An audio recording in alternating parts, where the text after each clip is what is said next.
চলে এসেছি পরের পার্ট নিয়ে। আজকে আমাকে কেমন লাগছে অবশ্যই কমেন্টে জানিও। আর নতুন বছরে কে কোন মন্দিরে গেলে না কোথায় ঘুরতে গেলে অবশ্যই কমেন্টে জানিও।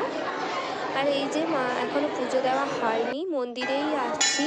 মন্দিরে লাইন ধরে ধরে এই যে একদম কাছে চলে এসেছি। এত বড় লাইন পেরিয়ে এই দরজায় আসা তো অনেক ভাগ্যবান। এই যে এবার মন্দিরের ভেতরের দিকে ঢুকছি পুজো দেওয়ার জন্য। পরপর সবাই লাইন দিয়ে যাচ্ছি। এই যে তোমাদেরও শিব ঠাকুর দর্শন করে দিলাম। এখন দাঁড়িয়েছি আমি আর আমার দাদার লাইনে।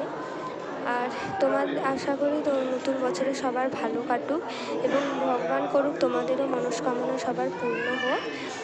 এখন হচ্ছে পুজো দেওয়ার জন্য লাইনে দাঁড়িয়ে আছি। এখন পুজো দেওয়া শেষ হয়ে গেছে, তাই এই যে বাইরে এসে পুরো জায়গাটা ঘুরে ঘুরে দেখছিলাম। আর এটা হচ্ছে দুর্গা মন্দির। এখানে দুর্গা মন্দিরে দুর্গা ঠাকুর রয়েছে। তারপর সব কিছু ঘুরে ফিরে দেখে এখন বাড়ি চলে যাচ্ছি। কেমন লাগলো ভিডিও অবশ্যই কমেন্টে জানিও এবং অনেক অনেক শুভেচ্ছা থাকলো। টাটা।